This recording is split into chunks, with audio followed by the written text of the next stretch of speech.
White House Press Secretary Jen Psaki, and she joins me now. Jen, thanks so much for coming on the show tonight. You know very well that I wasn't always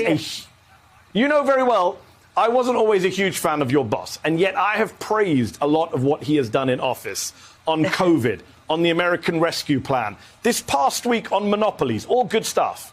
But I feel like on the big voting rights picture, he's willed the ends, but not the means. He's not done enough, given how existential the threat is. And it's not just me. Ezra Levin from the grassroots group Indivisible said in a series of recent tweets, quote, "Where the hell is the president on voting rights? He's been totally MIA and hasn't used his bully pulpit."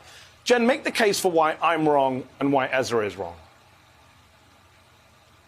Well, first, Mehdi, I thank you for doing everything you do in raising this issue and hold us accountable, hold everyone accountable who's not doing enough.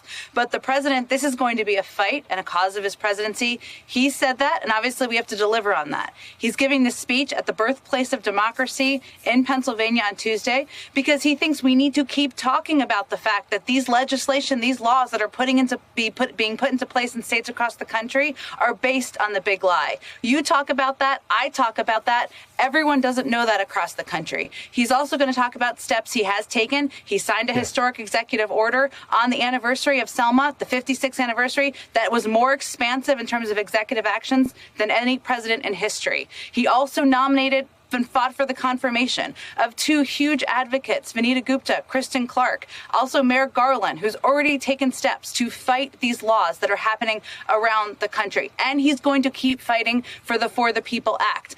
I know it's hard. It's not an easy path, but we do hard things. He is going to keep talking about this as president, keep elevating it, but he's also going to empower the American people because he believes in the American people and in our democracy and what we can do to fight against these laws.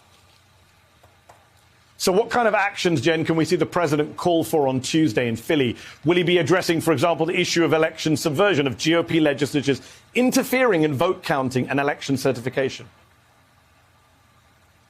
He thinks that's one of the big issues. If you can overturn or change the outcome of an election, one, that's something people across the country should be aware of. And we need to make sure we are empowering and growing grassroots armies across the country to fight those efforts. He will, of course, talk about that. He's also going to talk about his ongoing commitment to getting the For the People Act passed. And he's going to talk about how he's going to invest in resources to educate and empower the American people. Now, remember, 2020 election, that was a tough one, right? There was a lot of sketchy fights against that. 80 legislative fights, none of them worked. More people voted than ever in history, even during a global pandemic. He also wants people to know, engage, empower them to fight against this, not just 2024, I know you were talking about, but 2022 as well. We need to have our eyes open there as well. Yes.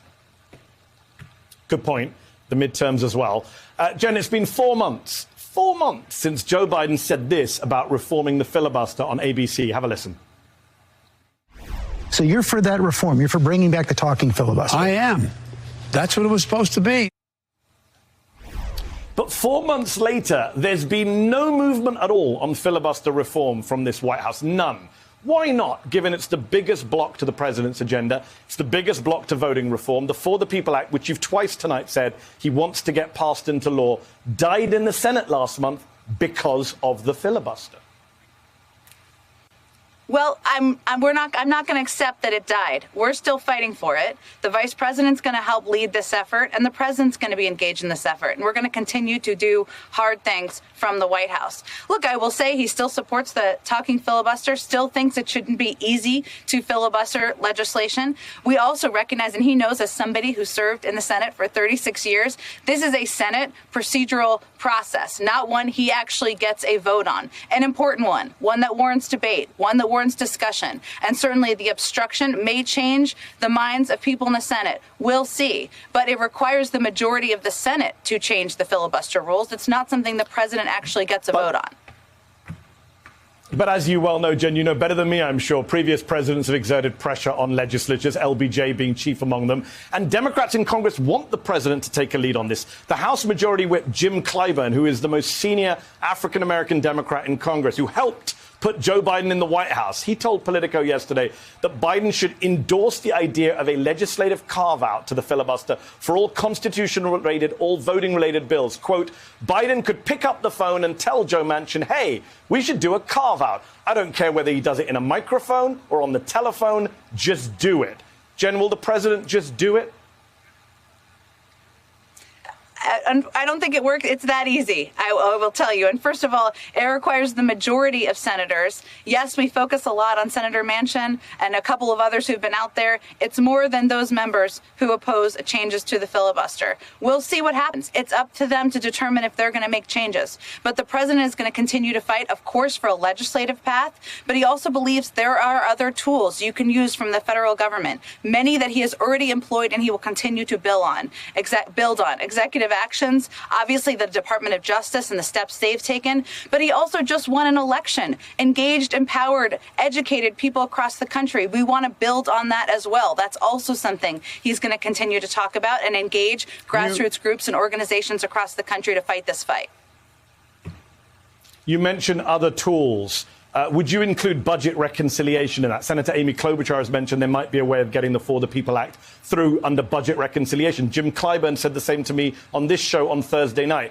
Would you rule out using budget reconciliation for democracy-related action? I'm not here to rule anything out as it relates to budget reconciliation and that agenda. There's going to be a lot of work done over the next week or two, as you know, writing that piece of legislation, having discussions between Democrats on what they want to see included in there, what their priorities are. We'll see how that all plays out. And just briefly before we move on from voting rights, when Joe Manchin and Kyrsten Sinema say they oppose changing the filibuster because they believe everything should be done in a bipartisan way, even though Republicans are getting rid of voting rights in a very partisan way, they're wrong about that, right? I just want to confirm the president does not share their view that reforming the filibuster or protecting voting rights needs a Republican buy-in. Well, first, I would say the president has never advocated for changing the filibuster. He said he supports changing to a talking filibuster, returning to a talking filibuster. He believes, though, that voting rights is a fundamental right, something he wants to sign into law and pass into law. So, yes, of course, he's going to have discussions with Democrats, some you mentioned, many others about their priorities, how he can work with them to move the agenda forward. But it is also a legislative procedural process, one that Democrats in the Senate and members of the Senate have to decide how they want to approach moving forward. No, I understand that. Democrat members of the Senate, but he doesn't think Republicans should have a veto. The same party that's gutting voting rights shouldn't have a veto on how it's protected at the federal level. I just want to check the White House position. On voting rights legislation, or which piece are you asking me about here? He believes that there needs to be a majority that if they want to change the filibuster in the Senate, there's a process for that. They will have to decide.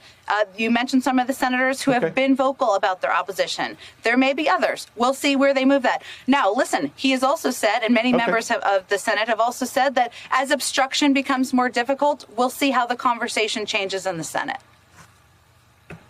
OK, just want to change gears. Lots more to discuss before I let you go. On Friday, the president put out a pretty ambitious executive order on combating monopolies, reforming capitalism, which impressed many people on the left. But progressives are also waiting to see where the president and the White House come down on the size of the budget reconciliation bill. Will it be closer to Bernie Sanders' $5 to $6 trillion or Joe Manchin's $2 trillion, which he says he won't go above? Which figure, Jen, is the president leaning towards, Bernie's or Manchin's?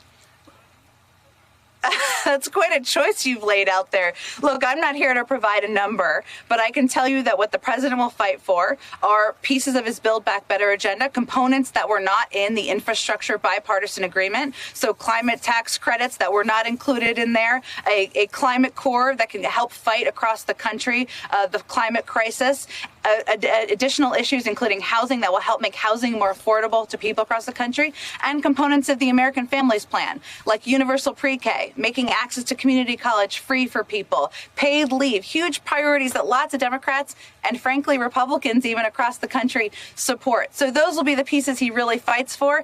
But this is going to be a big week ahead. 2 weeks ago, everybody was saying his agenda was dead. Yeah. Now the leader of the Senate is saying he's going to vote on both pieces of legislation, hopefully this July. So we're moving forward. It's going to be a big couple weeks ahead, and we'll see where the final package lands out.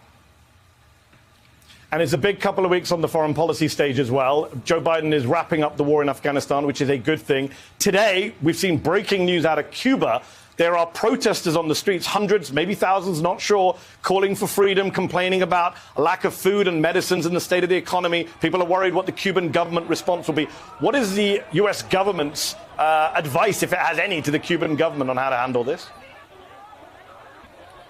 Well, first, I would say our beef has never been with the Cuban people. We've long supported humanitarian assistance and a means of ways of helping the people in Cuba. I don't know that the government is waiting for our advice from the United States, but certainly we would say that protecting for, standing up for your people, making sure they have health assistance, medical assistance, food, water, that's something that any government should be providing to their people. It's a humanitarian and a fundamental right. Yes. And I think people will be happy to hear the U.S. government talking about human rights and freedom in Cuba, happy to see the U.S. government pulling out of an endless war in Afghanistan. But also this week, you just had a Saudi prince, Khalid bin Salman, welcomed to D.C. by the State Department, who the CIA says was the guy who told Jamal Khashoggi to go to the Saudi consulate in Istanbul, where he was murdered. What do you say to people who say that's just the same Trump foreign policy on Saudi Arabia? I would say it's hardly the same Trump foreign policy on Saudi Arabia. We want to bring an end to the war in Yemen. We want to bring peace and stability to the Middle East. And we are never hold back and voice our views on human rights issues, on injustices, on media freedoms around the world. And we certainly don't hold back as it relates to leaders in Saudi Arabia or any country. And that is certainly quite a difference from what we saw over the last 4 years. Jen Psaki, there's so much more I want to talk to you about, and I hope you'll come back on the show. But thank you for coming on the show tonight. Appreciate it. Would love to. Thanks, Mehdi. And sorry about your team. I know it was a rough afternoon. Oh, it's painful. Everyone keeps bringing it up. All right. Thanks, Jen. I really hit a hard spot there. Thanks so much. Thank you.